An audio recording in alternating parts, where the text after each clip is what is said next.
Jake Martinez rolled out of bed at exactly 6 in the morning, just like he did every single day. The alarm clock on his nightstand buzzed loudly in the small bedroom of his Phoenix apartment. He reached over and slapped the snooze button with his hand, then sat up and stretched his arms above his head. He was completely naked, as always. Jake had been sleeping without any clothes since he was a teenager. His mother used to tell him it was weird, but Jake found it comfortable. The cool air felt good on his skin, and he never got too hot during the night. His friends at work made jokes about it sometimes, but Jake did not care. It helped him sleep better than anything else. Jake stood up and walked to the window. Was about to pull back the curtains when something made him stop. The window looked different. There was something covering it from the outside, something that was not there when he went to bed the night before. He moved closer to the glass and squinted his eyes. The surface of the window was covered with a thin layer of what looked like silver metal. It was not solid like regular metal, though. Moved slightly, like water that was almost frozen. The silver stuff seemed to have its own light coming from inside it. Jake rubbed his eyes and looked again. The silver material was still there. He thought maybe he was still dreaming, so he pinched his arm hard. It hurt, which meant he was awake. This was real. He turned around to look at his bedroom and nearly fell over in shock. The walls were covered with the same silver stuff. It was everywhere. The ceiling, on his dresser, on his closet door, even on the floor. The only place that did not have the silver material was his bed and a small area around it. Jake looked down at himself. He was still naked and his skin looked normal. Nothing was wrong with him. But everything else in his room was covered with this strange silver stuff that seemed to be alive. He walked carefully to his bedroom door and tried to turn the handle. The silver material had covered it completely. When he touched it with his hand, something amazing happened. The silver stuff moved away from his skin. It pulled back like it was afraid of him. Where his palm touched the surface, a clear handprint appeared. Jake pressed his whole hand against the door. The silver material kept moving away from his skin, creating a bigger, clear space. He could see the door handle underneath. He grabbed it and turned it, but the door would not open. The silver stuff on the other side was too thick. He went to his bedroom window and did the same thing. He pressed both his hands against the glass. The silver material moved away from his touch, and he could see outside for the first time. What he saw made his heart race with fear. The entire city of Phoenix was covered with the same silver material. Every building, every car, every streetlight was wrapped in the glowing silver stuff. It looked like someone had poured liquid metal over everything while he was sleeping. But that was not the worst part. Jake could see people trapped inside. The silver material, they were everywhere. On the sidewalks, in their cars, standing in doorways. The silver stuff had covered them completely, making them look like silver statues. Some of them were still moving a little bit, which meant they were alive inside. Jake felt sick to his stomach. What had happened during the night? Where had this stuff come from? And why was he the only one who seemed to be free from it? He looked closer at the people outside. The ones who were completely covered in silver were not moving at all. But some people were only partly covered. A woman across the street had silver stuff on her legs and arms, but her head and chest were free. She was moving around and seemed to be trying to pull the silver material off her body. Jake noticed something else. The people who were only partly covered seemed to be wearing less clothing than the ones who were completely trapped. The woman across the street was wearing what looked like a thin nightgown. A man down the block who was also partly free was wearing only underwear. Then it hit him. The silver stuff was not covering people who had less clothing on, and Jake, who was completely naked, was totally free from it. He ran back to his dresser and tried to put on some clothes. But when he picked up a t-shirt, the silver material on the dresser started to move toward him. As soon as the shirt touched his skin, the silver stuff began to crawl up his arm. Jake threw the shirt away quickly, and the silver material stopped. Moving toward him, Jake understood now. The silver stuff was attracted to clothing. It wanted to cover people who wore clothes. But for some reason, it left naked skin alone. He heard a sound coming from outside. It was a voice calling for help. Jake went back to the window and looked down at the street. The woman in the nightgown was looking up at his building. She was waving her arms and shouting, "Help me," she called out. "Please help me, I can see you in the window." Jake wanted to help her, but he was trapped in his apartment. The silver material blocked his door and all the windows. He pressed his hands against the window glass again, making the silver stuff move away. Then he used his whole body, pressing his chest and stomach against the glass. More of the silver material moved away from him. He could see that the window was still there underneath, but it was locked. Jake found a heavy book on his nightstand and used it to break the glass. The silver material did not try to stop him. Cool morning air rushed into his room. Jake looked down at the street. It was only 2 stories down, and there was grass below his window. He had jumped from higher places when he was a kid.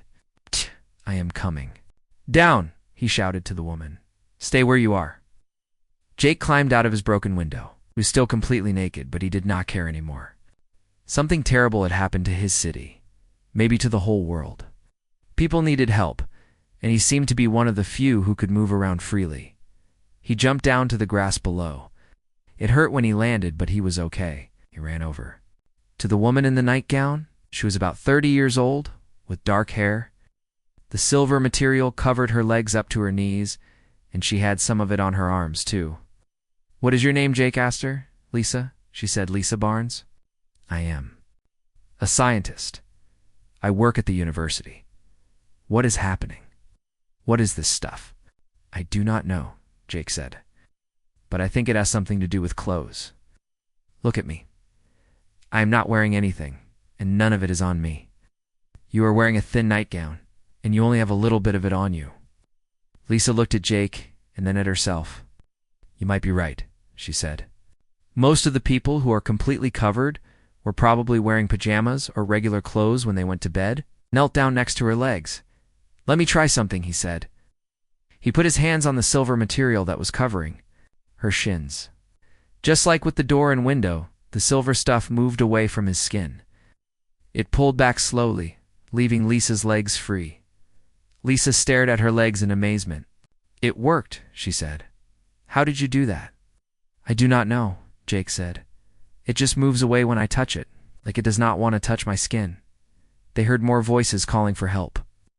Other people who were only partly covered had seen what Jake did. They were asking him to help them too. Jake looked around at his city, covered in silver material. Thousands of people were trapped and needed help. He was naked and scared, but he seemed to be the only one who could do something about it. "We need to help them," he said to Lisa. Lisa nodded. "Yes, we do. But first we need to understand what this stuff is and where it came from." Jake did not know what they were facing, but he knew one thing for sure. His strange habit of sleeping naked, the thing that had embarrassed him for so many years, might be the key to saving everyone. Jake and Lisa worked together for the next 3 hours, moving from person to person on the street. Each time Jake touched the silver material with his bare skin, it would pull away slowly. It was hard work and made him very tired, but they were able to free 12 people who had been partly covered. The people they rescued all had the same story. They had gone to bed wearing light clothes or underwear, and when they woke up, parts of their bodies were covered with the strange silver stuff. Those wearing heavy pajamas or multiple layers of clothing were completely trapped and could not move at all. Maria Santos was a nurse who had been sleeping in just a bra and underwear. When the silver material appeared, she was partly covered on her torso, but could still move her arms and legs. After Jake freed her, she immediately started helping other people who were trapped. "I need to get to the hospital," Maria said. "There will be people there who need help." "The hospital is 5 miles away," Lisa said. "And look at the streets." The roads were completely blocked. Cars were covered in silver material with people trapped inside them. The silver stuff had made the vehicles impossible to move. Even the traffic lights were covered and not working. Pete Johnson was a security guard who worked nights at a big office building downtown. He had been sleeping in just his boxer shorts when everything changed. The silver material had covered his legs up to his waist, but Jake was able to free him quickly. "This happened everywhere at the same time," Pete said. "I was listening to my radio before you got me out. Every city in America is reporting the same thing. New York, Los Angeles, Chicago, everywhere. Jake felt a chill run down his spine. What about other countries? The radio said it is happening all over the world, Pete replied. London, Tokyo, Paris, Moscow, everywhere. Lisa was examining pieces of the silver material that Jake had pulled off people. She held small samples in her hands, watching how they moved and pulsed with light. This is not from Earth, she said. This is some kind of alien technology. It is alive in a way, but not like any life we know. It seems to be scanning and learning. Learning what? Jake asked. Everything about us. Our bodies, our minds, maybe even our memories. Look at how it behaves. It covers people completely and keeps them alive but unconscious. It is studying them. More people started coming toward them. Word was spreading through the neighborhood that there was a naked man who could remove the silver stuff. Some were completely free like Jake. Others were partly covered and walking slowly. An old man named Frank approached them. He was about 70 years old and completely free of the silver material. I sleep in the nude too, he said to Jake. Have since I was in the army 50 years ago. Looks like it saved my life today. A young woman named Amy was also completely free. Was embarrassed and trying to cover herself with her hands. I was sleeping naked because my air conditioning broke, she said. I never thought it would save me from aliens. By noon, they had a group of 15 people. 5 were completely free because they had been sleeping without clothes. The other 10 had been wearing light clothing and were freed by Jake's touch. They set up a meeting place in the city park, which was one of the few areas not completely covered by the silver material. Lisa had been working with her small radio, trying to contact other survivors around the world. The news was not good. Military. Bases are completely shut down, she reported. Soldiers sleep in full uniforms a lot of the time, so most of them are trapped. The government is not responding. Most world leaders are probably trapped too. What about the president? Maria asked. Word from Washington. The White House is probably covered like everything else. Jake was sitting on a park bench, still naked but no longer caring about it. He was exhausted from freeing so many people, and his hands were sore from touching the silver material so much. We need to organize, he said. There are millions of people trapped in this city alone. We cannot free them all by ourselves. Pete had been walking around the park, counting the people who were coming to them for help. I count about 40 people here now who are either free or partly free. That is not many compared to how many need help. Lisa was still studying the silver material samples. She had noticed something important. Jake, come here and look at this. Jake walked over to where she was standing. Lisa was holding a piece of the silver stuff in her hand, but it was not trying to cover her skin. When you first touch this material and pull it off someone, it changes, she said. It becomes inactive for a while. It stops trying to cover people or learn from them. Jake took the piece from her hand. It felt cool and smooth like metal, but it was flexible like rubber. How long does it stay inactive? I am not sure. Maybe a few hours. But look at this. Lisa pointed to some of the silver material on a nearby tree. Oh. The stuff that you have not touched is still active. It is still pulsing with light and trying to spread.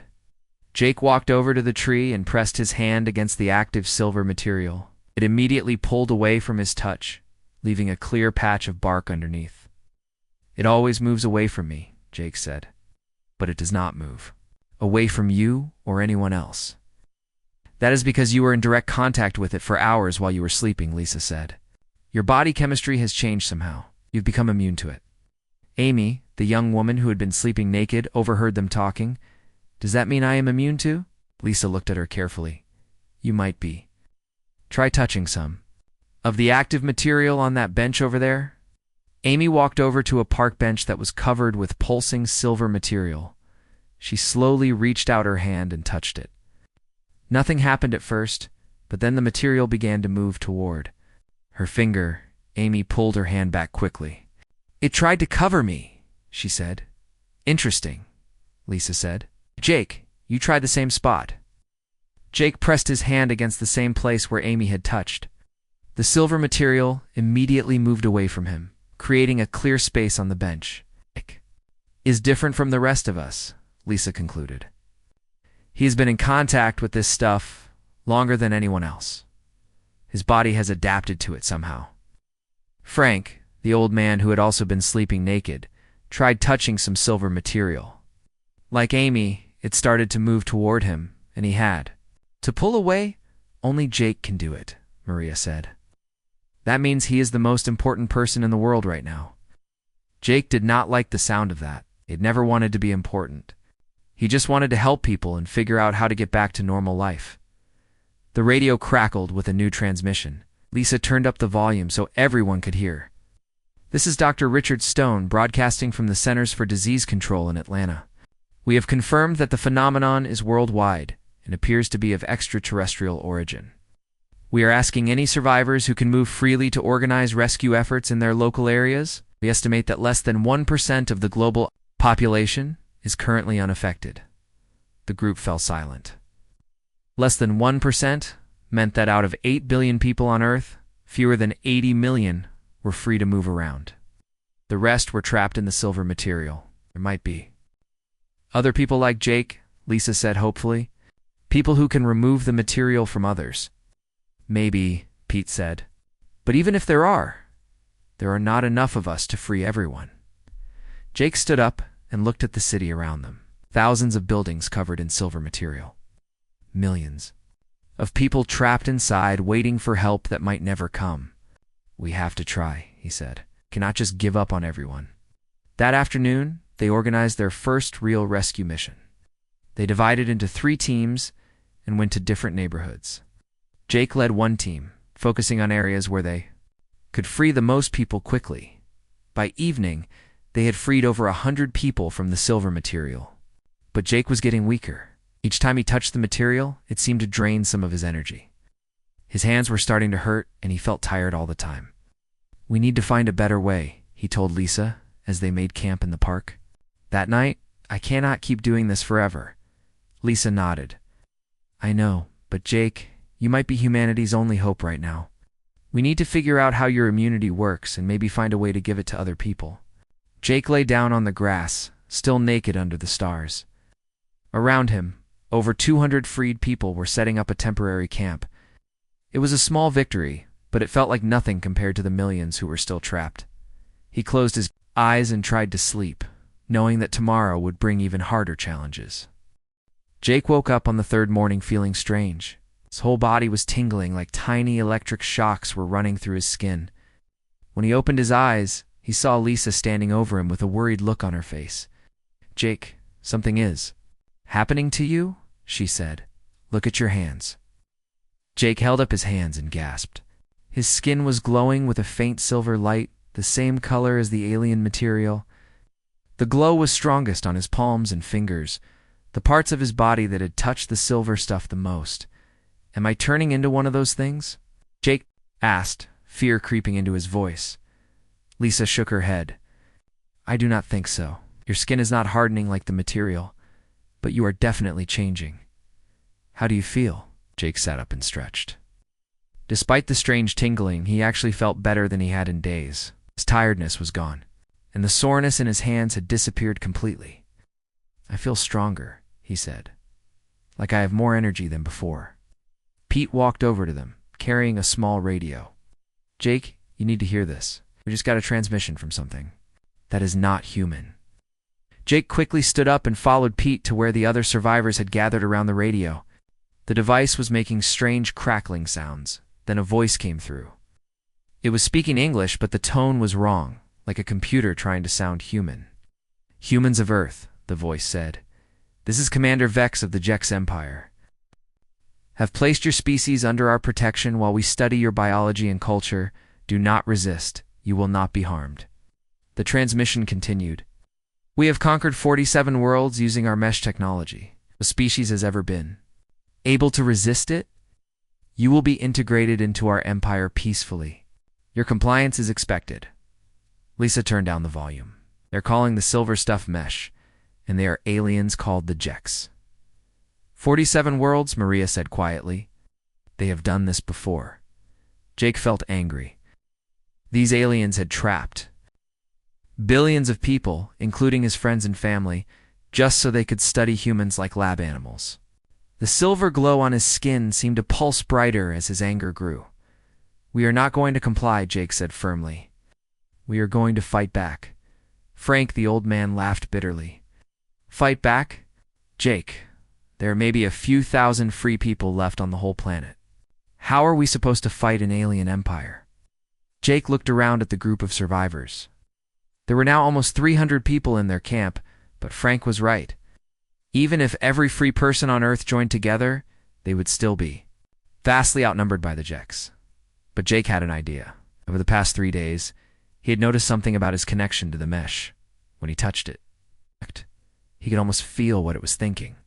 It was like the alien technology was trying to communicate with him. "Lisa, I need you to bring me a big piece of the mesh," Jake said. "Something that is still active." "That is dangerous," Lisa replied. "What if it tries to cover you?" "Not," Jake said with certainty. "I can feel that it will not hurt me anymore. I think it sees me as part of itself now." Lisa was worried, but she trusted Jake. She went to a nearby building and carefully removed a large section of active mesh. It was about the size of a dinner plate and glowing brightly with silver light. When she brought it back to Jake, something amazing happened. As soon as the mesh came near him, it began to change. The silver light started pulsing in rhythm with the glow from Jake's skin. It was like they were talking to each other without words. Jake reached out and touched the mesh with both hands. Instead of moving away from him like before, it seemed to welcome his touch. Jake closed his eyes and concentrated. Suddenly, information flooded into his mind. He could see the Jek's ships hanging in space above Earth. He could feel the network of mesh that covered the entire planet. Most importantly, he could sense the billions of humans trapped inside the alien technology. "I can see them," Jake said. His eyes still closed. All the people who are trapped, they are still alive, still thinking. The mesh is not just holding them prisoner. It is connected to their minds. "What do you mean?" Lisa asked. Jake opened his eyes. They were now glowing. With the same silver light as his skin, the mesh is reading their thoughts, their memories, everything about being human. But it works both ways. I can use the connection to communicate with the trapped people. Jake pressed his hands deeper into the mesh. The glow spread up his arms as he made a stronger connection with the alien network. He could feel the minds of people all over Phoenix, all over the world. "Hello," he thought, as hard as he could. "Can you hear me?" Thousands of voices answered back in his mind. People who had been silent for 3 days were suddenly able to speak again, at least to Jake. "Help us," they said. "Get us out of here. We are trying." Jake thought back to them. "Hold on. We are going to free everyone." But the Jeks had noticed Jake's connection to their network. The alien voice came through the radio again, but this time it sounded angry. "Human designated Jake Martinez," the voice said. "You are interfering with our systems. Stop immediately or face consequences." Jake looked up at the sky. Even though he could not see them, he knew the Jek's ships were up there somewhere. "No," he said out loud, knowing they could hear him. "We will not stop. You have no right to do this to us." Response came quickly. The mesh all around the camp began to move and change. It started forming shapes like weapons, pointing at the free humans. "You have been warned, Commander Vex's voice said. "Submit now, or your species will face destruction instead of integration." Jake felt the fear of everyone around him, but he also felt something else. Through his connection to the mesh network, he could sense that the trapped humans were getting angry too. Billions of people who had been helpless for 3 days were starting to fight back from inside the alien technology. "Lisa," Jake said urgently, "I need everyone to touch me right now." "What?" "Everyone who is free needs to make physical contact with me. I think I can share my connection with the mesh. We can turn their own technology against them." Lisa did not understand how it would work, but she trusted Jake completely. "Everyone gather around Jake," she shouted. "Touch him with your hands." The 300 survivors formed a circle around Jake, each person placing a hand on his body. As soon as they made contact, Jake's silver glow spread to them. One by one, their skin began to shine with the same alien light. "I can feel it," Amy said in wonder. "I can feel the people who are trapped So can I, Pete added. There are millions of them, and they are all angry. Jake concentrated harder than ever before. Through the network, he reached out to every human connected to the mesh. Fight back. He told them, use your minds to resist. Do not let them control you. The effect was immediate.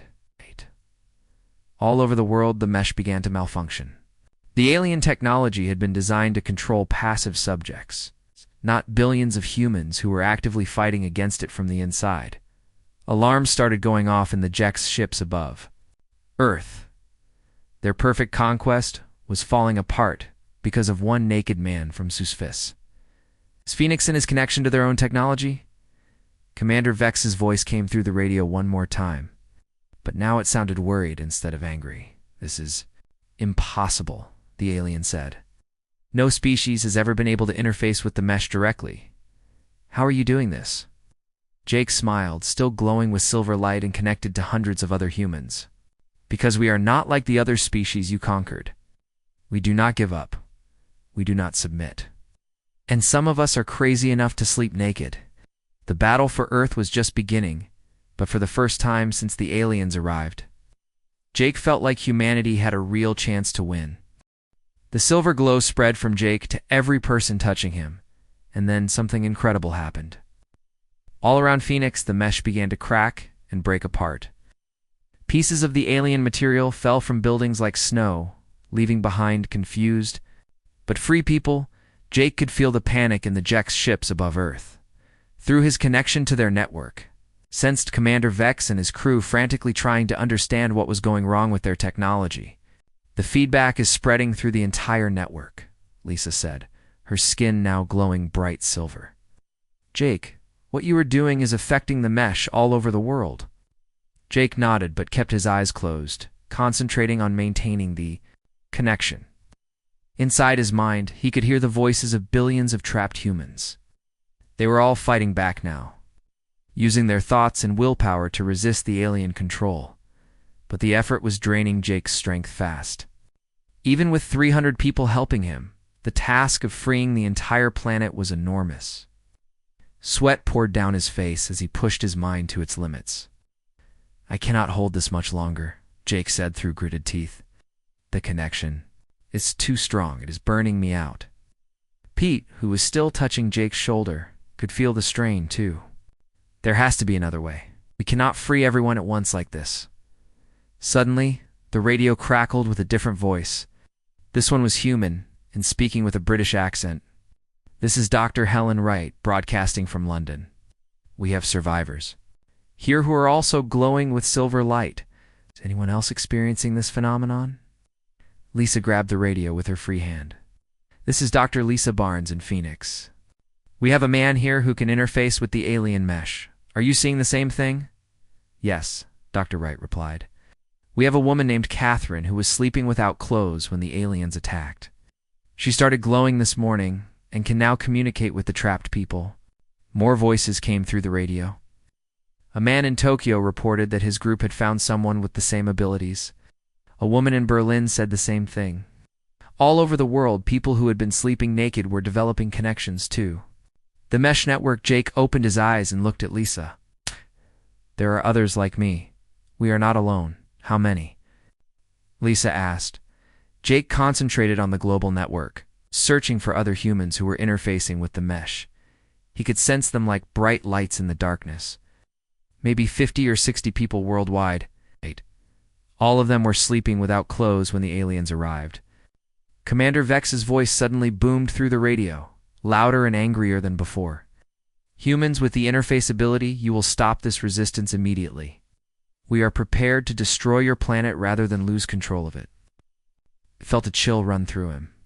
Through the network, he could sense the weapons on the Jex ships powering up. The aliens were serious about their threat. They are getting ready to attack, Jake warned everyone. If we keep fighting, they might destroy Earth completely. The group of survivors looked at each other with fear. They had finally found a way to fight back against the aliens, but using it might mean the end of everything. Frank, the old man, spoke up. So what do we do? Give up and let them keep everyone trapped? No, Jake said firmly. We negotiate. Lisa stared at him. Negotiate. Jake, these are aliens who have conquered 47 worlds, but they do not seem like the type to make deals. Maybe not, Jake replied. But they have never faced anything like this before. Their own technology is working against them because of us. That gives us something to bargain with. Jake pressed his hands deeper into the mesh, strengthening his connection to the alien network. But instead of fighting against it, he tried to communicate directly with Commander Vex. Commander Vex, Jake thought, as clearly as he could. I want to talk to you. Not through the radio, mind to mind. There was a long pause. Then Jake felt an alien presence in his thoughts. It was cold, and calculating, completely different from human thinking. You are the source of the interference. Commander Vex's thoughts came to Jake. Your species should not be able to interface with our technology, but we can, Jake replied mentally. And we are not going to stop unless you let everyone go. Impossible. The integration process has already begun. Your people are being studied and cataloged. They will become part of the Jex Empire. Jake felt anger rising in his chest. They are not your property. They are free people who deserve to make their own choices. Freedom is inefficient, Commander Vex responded. Order and control bring peace. Your species will be better under our guidance. You are wrong, Jake shot back. Humans do not want peace if it means giving up their freedom. We would rather die fighting than live as your prisoners. Through the network, Jake could sense Commander Vex accessing information about Earth and humanity. The alien was reviewing everything the mesh had learned from the trapped people over the past 3 days. Curious, Commander Vex finally replied, your species has a history of choosing death over subjugation. This is unusual among intelligent life forms. That is because you have never met anyone like us before, Jake said. Humans are stubborn and crazy. Some of us even sleep naked just because it feels better. Jake felt something that might have been alien laughter.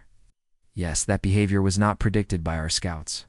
It has caused significant problems with our integration process. Let me show you something, Jake offered.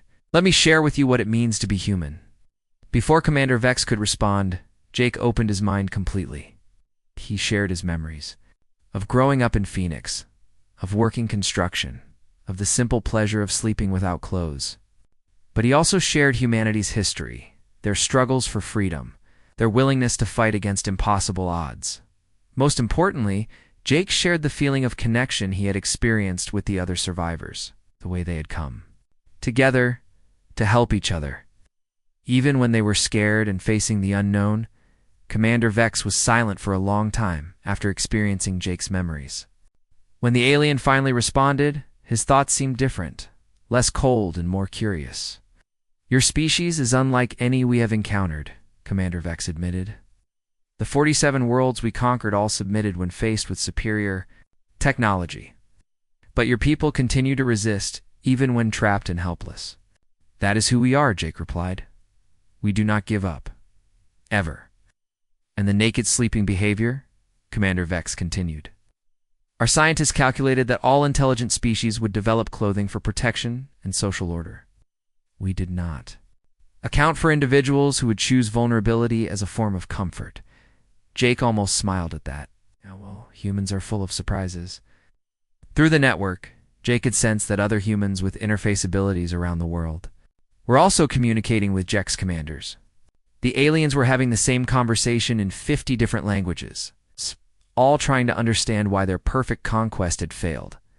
Commander Vex's thoughts became more focused. Jake Martinez of Phoenix, I have a proposition for your species. I'm listening. The Jex Empire has never encountered a species that could interface with our technology. This ability makes humans potentially valuable as partners rather than subjects. We are willing to negotiate a different arrangement. Jake felt hope for the first time in days. What kind of arrangement? Release all humans from the mesh. Withdraw our conquest fleet. In exchange, a small number of humans with interface abilities would join our empire as advisors and interpreters. They would help us understand and communicate with future species we encounter. And if we refuse, then we destroy Earth and learn nothing from this experience. Jake knew he could not make this decision alone.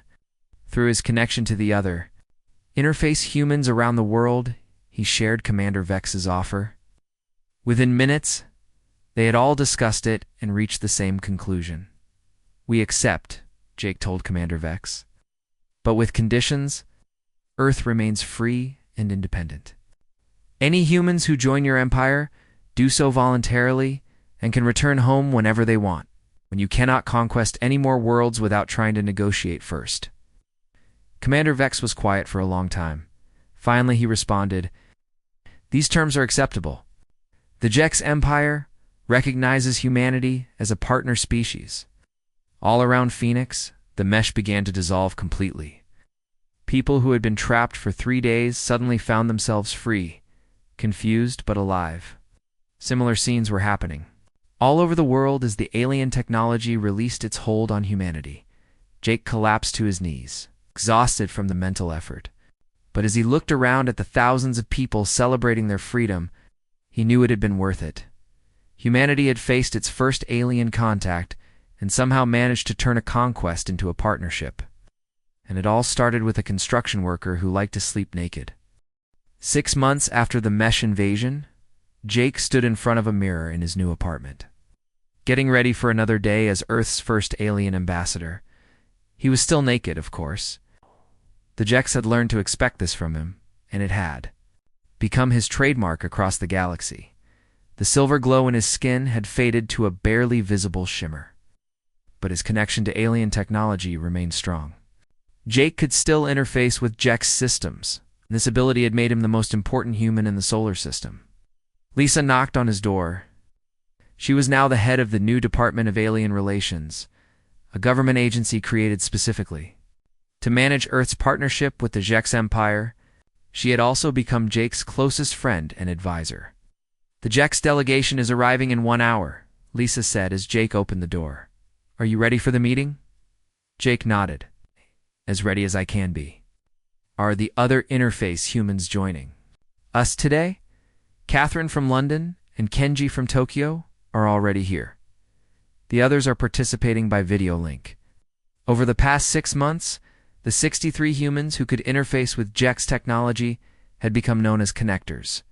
They worked together to help both species understand each other and to make sure the partnership agreement was being followed properly. Jake walked to his window and looked up at the sky. The Jex ships were no longer hidden. 3 massive vessels hung in Earth's atmosphere, visible to everyone as silver dots against the blue sky. Instead of being symbols of conquest, they had become symbols of cooperation. The meeting that day was important. The Jex had found another inhabited planet, and they wanted human connectors to help them make first contact. It would be the first test of their new policy of negotiation instead of conquest. Jake and Lisa arrived at the United Nations building in New York, where a special meeting room had been built for Human X conferences. The room was equipped with mesh interfaces that allowed the connectors to communicate directly with the aliens. Commander Vex was waiting for them, along with 2 other Jex officers. The aliens looked like tall, thin humans covered in silver skin that shimmered like the mesh technology. They wore no clothing, which had initially shocked human diplomats until Jake explained that it made perfect sense for a species that used biotechnology. "Ambassador Jake," Commander Vex said in his now familiar voice. The alien had learned to speak English without using the translation computers. "Thank you for meeting with us today. Always happy to help," Jake replied. "Can you tell us about this new planet?" "The world is called Kepler 442b by your astronomers. It has a population of approximately 2 billion intelligent beings. Our scouts indicate they have developed early space travel, but have not yet left their solar system." Jake sat down at the conference table, still naked and completely comfortable. With it, the Jex had gotten used to his habits, and human diplomats had learned to accept that this was just how their most effective alien negotiator worked. "What are these beings like?" Lisa asked. "They appear to be reptilian in nature," Commander Vex explained. "They have advanced mathematics and science, but their technology is based on crystals rather than metals or biomaterials like ours." "Catherine," the British connector leaned forward. "Have they shown any signs of aggression or territorial behavior?" "Unknown. Our scouts observed from a distance to avoid detection. We learn from our experience with humanity that direct observation can miss important cultural details. Jake smiled at that. The Jeks had indeed learned a lot from their failed conquest of Earth. They now understood that every species was unique and required a different approach. "What do you want us to do?" Jake asked. "Travel with us to their world. Help us communicate with them. Ensure that we do not make the same mistakes we made with humanity." Jake looked around the table at his fellow connectors. This was exactly the kind of work they had agreed to do when they negotiated the partnership with the Jeks, but it was still a big decision. They would be leaving Earth for months, maybe years. "We will need guarantees," Lisa said. "The same ones we negotiated. Before Jake and the other connectors can return to Earth whenever they want. They are volunteers, not prisoners." "Of course," Commander Vex replied. "We have learned that forced cooperation is not really cooperation at all." Kenji, the Japanese connector, had been quiet during the meeting. Now he spoke up. "Commander Vex, have the Jeks encountered any other species like humans? Species that could interface with your technology?" "No," the alien admitted. "Humans remain unique in this ability. Our scientists believe it is related to your species' unusual relationship with vulnerability and trust." Jake had heard this theory. Before, the Jek scientists thought that humans' willingness to be vulnerable, like sleeping naked, had made them more open to forming connections with alien technology. Other species were too defensive and closed off to interface with the mesh. "There is something else," Commander Vex continued. "The Council of Jek's leaders has been discussing humanity's role in our empire. They are impressed with how the partnership has worked so far."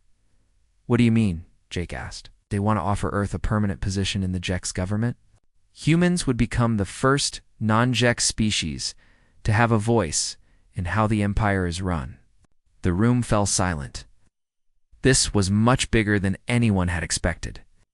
The Jek's empire controlled hundreds of worlds and trillions of beings.